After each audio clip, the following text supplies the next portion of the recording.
제가 인도하는 제자반에 계신 우리 박성혜 집사님께서 지난 대각성 기도회의 간증 중에 하나 이런 얘기를 해주셨습니다. 둘째 아들 현진이가 이제 겨우 9살인데 지난 7월에 그 현진이가 자기가 꾸었던 꿈 얘기를 하더랍니다. 베델교회 본당에 큰 불이 났답니다. 그 어린이가 꿈을 꿨는데 우리 교회 본당에 큰 불이 났는데 근데 아무리 해도 그 불이 꺼지지가 않더랍니다. 근데 너무 그 아이의 눈에 신기했던 것은 그 불을 지켜보고 있는 많은 사람들이 당황하거나 걱정하거나 불안해하는 표정이 아니라 너무 아주 참 그 아이의 표현으로는 참 특별하게 걱정하고 그런 눈빛이 아니라 편안하게 그 불을 바라보고 있다는 그런 꿈 얘기를 우리 박 집사님께 했다고 합니다. 그래서 그 아이의 꿈이 바로 한 달 뒤에 8월 2일부터 시작되는 우리 대각성 기도회에 현실로 이루어졌고요. 꺼지지 않는 성령의 불꽃이 바로 지금까지도 계속되고 있음을 믿습니다. 하나님의 강력한 임재가 있는 자리에는 어김없이 기적이 일어납니다. 제가 지금부터 소개해드릴 내용들은 대각성 기도회 후반부 20일 동안에 일어난 기도의 응답들인데요, 그것도 대각성 신문에 기록된 것만 모은 것입니다. 방금 말씀드린 현진이의 꿈 같은 얘기들, 그런 내용들은 신문에 전혀 기록되지 않았기 때문에 실제로는 제가 지금 소개해드리는 개인적인 응답들보다 훨씬 많은 응답들이 있으리라 믿습니다. 대각성 기간에 경험된 성도들의 기적 체험과 변화를 함께 나눠드리겠습니다. 특히 지난 40일 대각성 기도회 그리고 지금까지 이어지는 52 수요 대각성 기도회에는 유난히 육체의 치유가 많이 일어났습니다. 예수님의 공생의 기적 중에서 많은 그 기적 중에 하나가 바로 몸의 육체의 치유 회복이었던 것을 보면 응답과 기적의 중심에는 언제나 몸의 치유와 회복이 있어 왔습니다. 잘 아시는 것처럼 우리 선효신 집사님과 김인갑 장로님의 암세포가 완전히 사라진 것은 이번 대각성 기도회에 터졌던 가장 강력한 우리의 기도 응답이었습니다. 관절염의 고통으로 몸부림치시던 홍명숙 권사님의 뼈마디에서 고통이 사라졌습니다. 10여 년간 시달리던 이유정 집사님의 끔찍한 불면증이 끝이 났습니다. 마커스 쿡 형제의 힘든 척추와 신장 수술이 성공적으로 이루어졌습니다. 양쪽 어깨와 팔에 이름 모를 통증으로 고생하시던 우리 이중근 장로님께서 치유의 은혜를 경험하셨습니다. 당뇨 합병증이 완전히 사라졌다는 의사의 진단을 받으신 우리 김현중 권사님이나 또 팔순을 앞두시고 죽음의 문턱에서 예수 그리스도를 영접해서 생명을 연장받으신 정정의 집사님의 시아버님, 또 당뇨로 인해서 나빠진 눈의 시력이 담임 목사님의 안수기도로 회복된 박용숙 권사님까지, 이런 육체의 많은 치유와 더불어서 우리 가정의 또 신앙의 회복들이 대각성 기도지간에 이루어졌습니다. 많은 가정들이 40일 동안 자녀들과 함께 예배드리면서 신앙 공동체로서의 가정을 경험하게 되었습니다. 오랫동안 기도하던 직장을 얻게 되었고요, 또 김묵진 집사님의 간증을 들으면서 다시금 자신의 사업을 돌아보고 소망을 품게 되었다고 합니다. 자신을 향한 하나님의 사랑을 확인하고 주일 성수를 다시 정확하게 시작했고요, 또 병의 재발 때문에 걱정하는 그런 두려운 마음들 하나님이 없애주셨고 평강을 주셨습니다. 올케 언니의 예와 그 신앙 회복되는 것을 보며 하나님께 영광을 돌렸고요, 40일 동안 한 번도 빠지지 않는 자신을 보면서 그것 자체가 기적임을 고백하는 소리들이 많았습니다. 주님을 향한 첫사랑이 회복돼서 어느 날 밤은 밤새도록 그 사랑에 잠 못 들 분도 계셨고요, 돌덩이처럼 굳어진 나의 교만을 십자가 앞에 내려놓는 그런 기적도 있었습니다. 누가 시키지 않고 강요하지 않아도 11조가 시작되었고요, 수년 동안 교회와 멀어져 있던 그런 티네이저 딸의 입에서 10대 딸의 입에서 어머니 제가 다시 교회 나갈게요, 그런 믿음의 고백이 들리기도 합니다.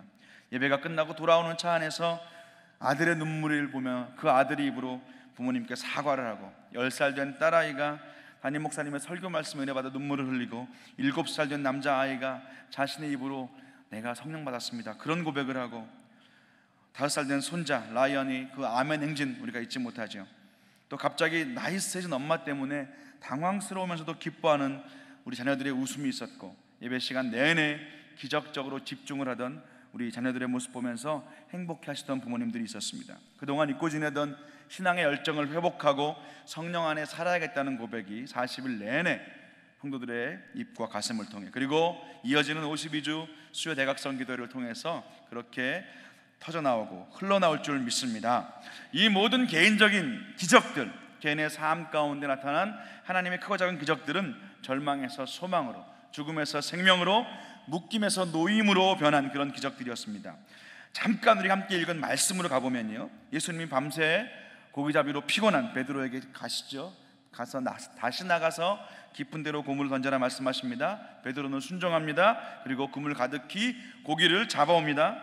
저는 오늘 이 본문을 통해서 여러분께 순종을 통한 풍성한 축복, 그로 인한 기적을 말씀드리는 게 아닙니다. 저는 오늘 이 본문을 통해서 순종하여 기적을 경험한 성도들이 그 이후에 가져야 할 태도 한 가지만 우리가 보고 싶습니다. 8절에서 베드로는 기적적으로 잡힌 수많은 물고기를 앞에 두고 예수님의 무릎 아래 엎드려서 고백합니다. 주여, 나를 떠나소서, 나는 죄인이로소이다. 순종하여 생긴 축복의 결과를 경험한 첫 번째 반응은 감사와 감격입니다. 당연히 그렇죠. 병이 낫고 신앙이 회복되고 가정의 평화가 깃들고 오랫동안 기다리고 기도하던 기도의 제목들이 이루어졌을 때 우리의 첫 반응은 당연히 할렐루야를 외치면서 감사의 찬양을 드립니다. 그러나 오늘 본문에서요, 베드로는 전혀 다른 모습을 보입니다. 바로 죄인됨의 자각이었습니다. 주여, 나를 떠나소서, 내가 죄인입니다. 베드로는 내가 피곤함에도 불구하고 주님 말씀에 순종했기 때문에 이렇게 된 거야, 아니면 내가 주님 말씀에 한마디도 토를 달지 않고 즉각 순종했으니까 된 거지, 이렇게 하면서 축복과 그 기적의 결과를 나의 공로로 돌리지 않았다는 것입니다. 오히려 하나님의 크심 앞에 자신의 자금을 보며 무릎을 꿇었습니다. 말씀에 순종하고 풍성한 열매를 얻고도 오히려 자신의 연약함을 깨달은 자를 주님께서는 그 말씀 뒤에 제자로 부르시고 사람 낚는 어부로 부르십니다. 분명히 하나님은 저와 여러분 삶 속에 기도와 순종을 통해서 기적을 행하십니다. 그러나 그 모든 기적의 이후에는 낮아짐이 있어야 됩니다. 받은 은혜가 크면 클수록, 그 사랑이 크면 클수록, 응답이 많으면 많을수록 더 낮아짐으로 주 앞에 엎드려 경배하며 주님만을 높이는 그런 성숙한 여러분들을 통해서 하나님은 또 하나의 기적을 준비하고 계실 줄 믿습니다. 이어서 조철희 목사님 나오셔서 대각성을 통한 교회의 변화에 대해서 말씀과 은혜를 나눠주시겠습니다.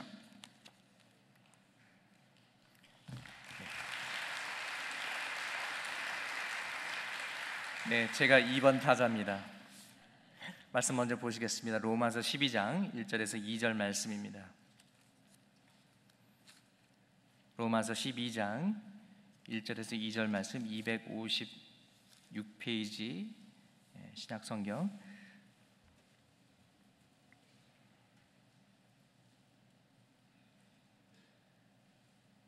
우리 같이 한 목소리로 읽으시겠습니다. 그러므로 형제들아, 내가 하나님의 모든 자비하심으로 너희를 권하노니 너희 몸을 하나님이 기뻐하시는 거룩한 산 제사로 드리라. 이는 너희의 드릴 영적 예배니라. 너희는 이 세대를 본받지 말고 오직 마음을 새롭게 함으로 변화를 받아 하나님의 선하시고 기뻐하시고 온전하신 뜻이 무엇인지 분별하도록 하라. 아멘. 하나님의 기뻐하심은 우리의 삶 전체가 예배가 되는 것이고 우리의 삶이 변화받는 것입니다. 변화의 시작은 우리의 생각과 관점이 바뀌는 것이고, 변화의 결과는 우리가 하나님의 뜻을 알게 되는 것입니다. 40일 대각성 기도회 이후에 베델교회는 변화되었고 지금도 변화되어 가고 있는 줄 믿습니다. 정의선 목사님 말씀하신 것처럼 베드로가 자신이 죄인임을 자각하고 회개한 것처럼 우리는 40일 동안 그리고 그 이후에도 우리의 죄를 고백하며 하나님의 은혜를 구하게 되었습니다. 40일 동안 가장 뜨겁게 불렀던 찬송 중 하나는 죄에서 자유를 얻게 함은 보혈의 능력, 주의 보혈, 찬송가 202장이었습니다. 그렇습니다. 우리의 공로가 아닌 오직 예수 그리스도의 공로만 의지하는 것이 구원이고 자유고 능력인 것입니다. 우리는 40일 대각성 기도회 전보다 죄에 대해서 더욱 민감해졌고, 우리 자신의 죄뿐만 아니라 이 나라의 죄, 그리고 우리 민족의 죄까지 회개하게 되었습니다. 우리가 간절히 기도하게 됐습니다. 주여, 이 땅의 황무함을 보소서, 이 땅을 고쳐주소서 하고 우리가 같이 기도했습니다. 아마도 40일 대각성 기도회처럼 뜨겁게 기도해 본 적도 근래에 없었을 것입니다. 그토록 자유롭게 외치고 눈물을 흘린 적도 없었을 것입니다. 그리고 그 뜨거운 눈물 가운데 임하신 하나님의 임재와 성령의 터치는 우리의 상한 마음을 치유하셨고 또 우리의 아픔을 씻어주셨습니다. 이제는 우리의 눈이 우리의 아픔만이 아닌 남의 아픔도 바라보게 하셨습니다. 그래서 어느 집사님의 신분 문제가 풀려서 기도응답을 받으셨을 때 바로 내일처럼 우리가 다 같이 기뻐했습니다. 김인갑 장로님의 암이 사라지고 선효신 집사님의 암이 깨끗이 낫고 마쿠스 쿡 형제가 병원에서 태어났을 때 온 교회가 기뻐했습니다. 전보다 교회가 더욱 하나가 되고 진정한 그리스도의 몸이 된 것입니다. 그리고 이 하나됨은 우리의 가정에서도 일어났습니다. 엄마, 아빠, 아들, 딸 함께 교회에 나와서 자연스럽게 주여 외치면서 같이 기도했습니다. 어떤 집안은 할아버지, 할머니, 손주까지도 참석하는 가정들도 있었습니다. 1년에 한두 번 드리는 패밀리 워십 때도 이런 친밀함은 없었습니다. 한국말로 또는 영어로 똑같은 말씀을 들었고 똑같은 내용을 기도 제목으로 내놓고 우리는 기도하면서 주 안에서 진정 하나가 된 것입니다. 벌써 저희 가정만 해도 분위기가 달라졌습니다. 2세들이 1세의 영성을 이해하게 되었습니다. 자녀들의 눈에 부모 세대에 대한 존경심이 담겨져 있는 것이 보입니다. 우리가 그토록 가정 예배도 드리고 1세와 2세가 하나 되려고 그토록 애써서 노력했지만은 다 이루지 못한 것을 하나님께서 이루어 주신 겁니다. 할렐루야, 아멘. 또 다른 변화는 성도님들을 만나면서 느낄 수 있었습니다. 몸은 피곤하지만 마음에 은혜가 넘치셨고요, 태도가 더욱더 긍정적이고 순종하려는 마음 자세가 되었음을 어느 때보다도 더 느낄 수가 있었습니다. 주일 예배 분위기가 달라졌습니다. 이제는 뜨거운 기도와 통성 기도가 자연스럽습니다. 예배 시간 중에 아멘, 주여 이 외치는 것들이 어색하지가 않습니다. 익숙해졌습니다. 마치 예배 드릴 때마다 꼭 부흥 집회로 모이는 것 같은 착각이 될 정도입니다. 40일 대각성 이후에 또 담대함이 생겼습니다. 이제는 40이라는 숫자가 두렵지 않습니다. 옛날에는 특세, 엘세, 2주일? 열흘씩이나 해? 그랬었는데 이제는 엘세? 열흘밖에 안 돼? 이렇게 말하게 되었습니다. 왜냐하면 40일까지 할 수 있다라는 자신감이 생긴 것이기 때문입니다. 신앙의 야성이 생긴 것입니다. 이젠 더 큰 것을 향해 도전할 수 있습니다. 기적을 체험했기 때문에 기도하면 됩니다라는 고백을 더 피부로 느끼게 되었습니다. 이제는 기도할 때마다 기대감이 생깁니다. 이제는 하나님께서 어떻게 놀랍게 역사하시고 응답하실까 기대가 됩니다. 이제 우리는 기도 없이는 살 수 없는 자들로 변화되었습니다. 이 시대에 하나님께서 기뻐하시고 필요로 하시는 예배자들로, 중보기도자들로 부르심을 받은 것입니다. 이 변화는 하나님의 선하시고 기뻐하시고 온전하신 뜻입니다. 아멘.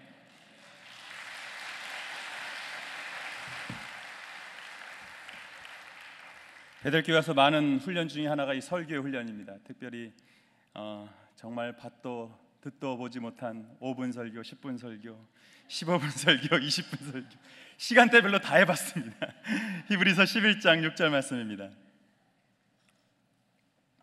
히브리서 11장 6절 말씀, 여러분 아마 다 많은 분들이 외우시는 성구일 텐데요. 같이 한번 한 목소리로 합독하겠습니다. 시작. 믿음이 없이는 기쁘시게 못하나니 하나님께 나아가는 자는 반드시 그가 계신 것과 또한 그가 자기를 찾는 자들에게 상 주시는 이심을 믿어야 할지니라. 아멘. 지금 계속해서 40일 대각성의 변화와 또 성령의 체험, 또 오늘 이 시간은 또 제가 이 예배 시간에 40일 동안에 그 예배 때 임했던 그 감격과 성령의 불길을 한번 같이 나누기 원합니다. 이렇게 벌써 40일 기도회 끝났는데 왜 이렇게 다시 이렇게 쉐어하고 또 다시 생각하는가? 여러분, 은혜는요 계속해서 되새기는 겁니다. 다시금 기억하는 겁니다. 주님께서 십자가 달리시기 전에 성만찬을 하시면서 제자들에게 그 성만찬을 베푸시면서 하신 말씀이 뭡니까? 기억하라, 기억하라, 기억하라. 은혜는 계속해서 기억하는 겁니다. 되새기는 겁니다. 여러분, 이번 40일 대각성 기도에 얼마나 많은 은혜를 받으셨습니까? 정말 그야말로 쏟아지는 은혜가 있었습니다.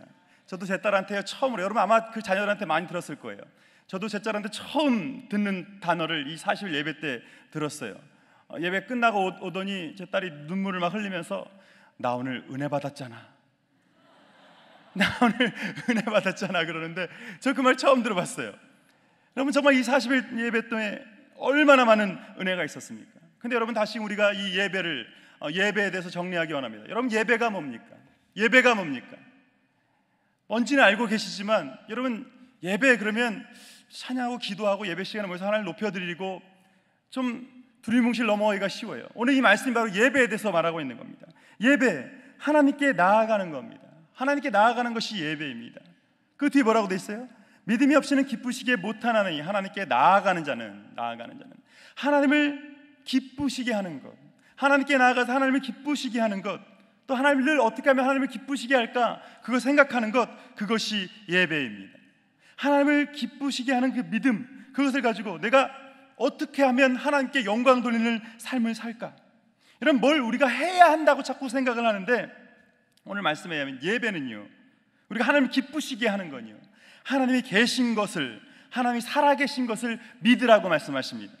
살아계신 것을 믿으라는 겁니다. 그게 예배라는 거예요. 또 한 가지는요, 하나님께 나아가는 자는 그가 살아계신 것과 자기를 찾는 모든 자들에게 상 주시는 이심을 믿어라.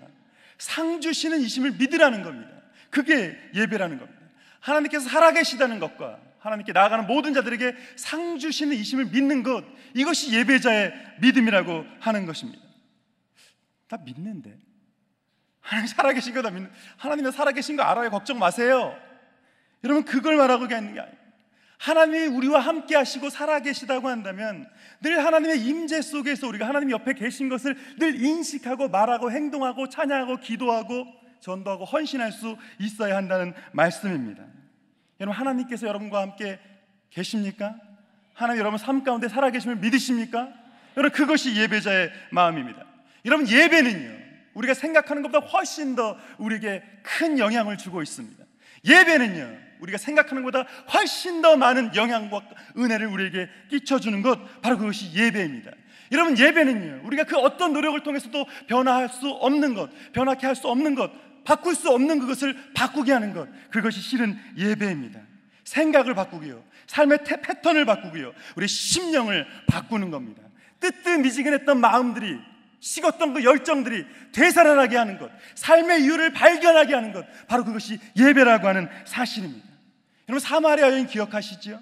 5번이나 결혼을 했고요, 정말 물 들어오는 거 정말 이게 지겨워가지고 내가 그 인간들 꼴 보기 싫어서 정오에 물 들어올 수밖에 없는 그 여인의 안타까움, 바로 그것이 그 삶의 현장이고 그 사람의 모습이고 안타까움인데, 그 사람이요, 그 여인이요, 어떻게 변화되었습니까?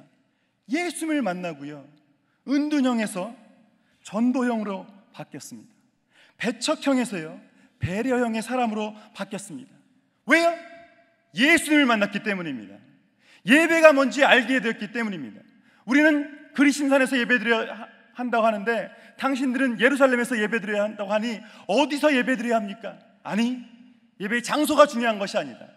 너희가 이곳에서 예배했기 때문에 예배를 받고, 우리가 여기서 기도했기 때문에 하나님께서 기도를 들으시고, 여러분, 그런 겁니까? 아니요. 신령과 진정으로 예배할지니라, 이것이 예배자의 모습인 줄 여러분 다시 깨달으시기 바랍니다. 깨달으시기 바랍니다. 여러분, 예배는요, 우리가 생각하는 것보다 훨씬 더 우리를 변화시킵니다. 여러분, 이 40일 동안에 얼마나 많은 성령의 역사와 불길이, 그 치유와 그 뚜렷한 징조가 나타났습니까? 여러분, 그럴 때요, 그분들에게, 그리고 여러분들에게 혹시 하나님께서 내가 아무 날 아무 때 너를 낫게 하겠다, 혹시 그렇게 말씀하신 분 계신가요? 낫게 될 것이니라. 그래서 낫게 되신 분 있으신가요? 여러분, 그런 거 아니죠. 어느 순간 나는 몰랐어요. 근데 병원에 가보니까 나았어요. 그저 예배드리고 기도하고 마음속에 왠지 모르는 평안함을 주시고 불안 없이 지내게 되고, 그저 하나님께서 예배드리게 하셨어요. 기도하게 하셨어요. 그런데 결과는 하나님께서 치유하게 하셨을 뿐입니다. 여러분, 베드로는요, 감옥에서 잠을 자다가 구원을 받았어요. 바울은요, 감옥에서 찬송하다가 구원을 받았어요. 요셉은요, 술 관원장 어떻게 잘 복지시켜가지고 구원 받을 줄 알았는데 뜻하지 않은 때 감옥 일 보다가 갑자기 애구방이 불러서 나가서 추록했습니다. 여러분, 예배의 은혜는 특별한 때에 특별한 장소에서 임하는 것 같지만 실상은 우리의 삶의 현장, 그 자리에서 예배의 그 현장에서 하나님의 은혜가 임하는 것입니다. 여러분, 대각성 기도의 은혜가 임했다고 한다면 그때만 임한 것입니까? 베들교회 여기에서만 임하는 것입니까? 아니요. 이제 대각성 기도의 은혜는 여러분의 가정에서 시작되어야 될 줄 믿습니다.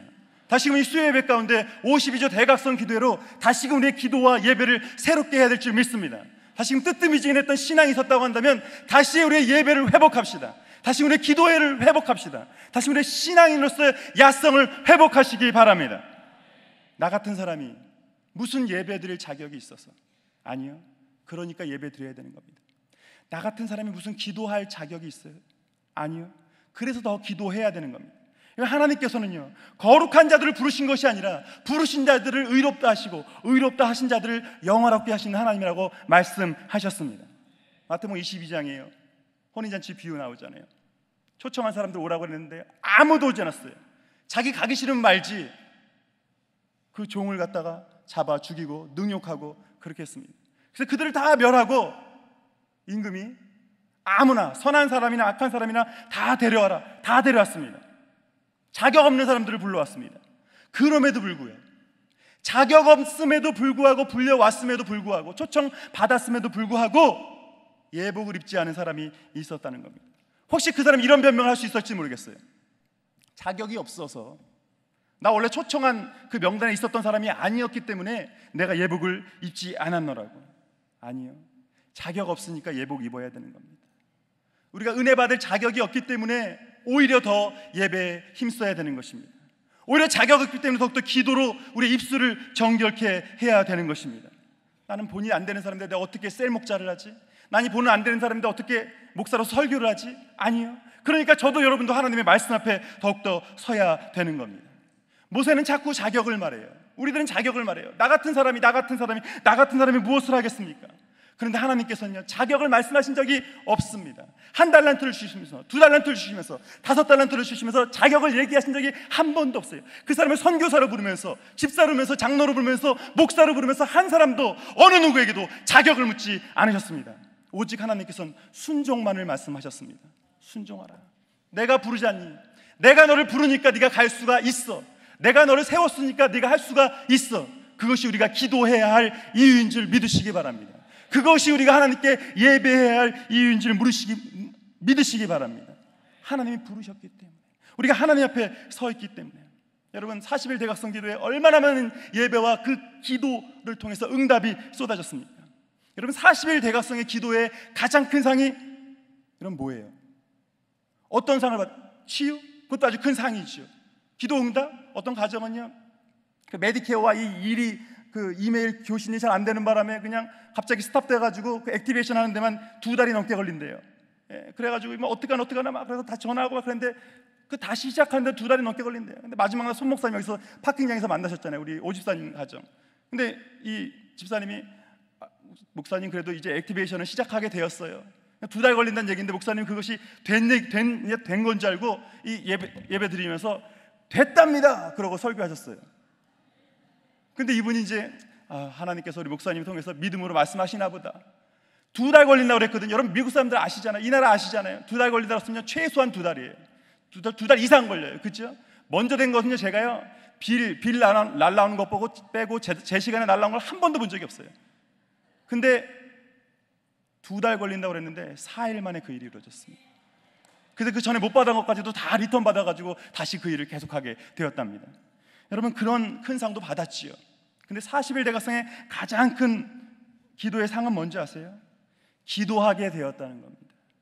우리가 기도하게 되었다는 겁니다. 다시금 기도하게 되었다는 겁니다. 그럼 응용 문제.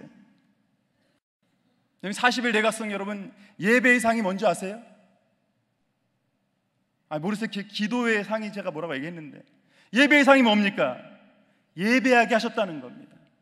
여러분이 이렇게 주님 앞에 헌신할 때 여러분 헌신의 상이 뭡니까? 헌신하게 되었다는 겁니다. 나 같은 무익한 종을 주님께서 사용하셨다는 그것이 우리에게 이미 기쁨 아닙니까? 나 같은 사람이 하나님께 예배 드릴 수 있음이 큰 은혜 아닙니까? 아닌 것처럼 별로 아멘을 안 하시는데, 여러분들이 여기서 예배 드리면서 이렇게 열심히니까 다행이지 엉뚱한 데 가서 열심 내면 어쩔 거예요.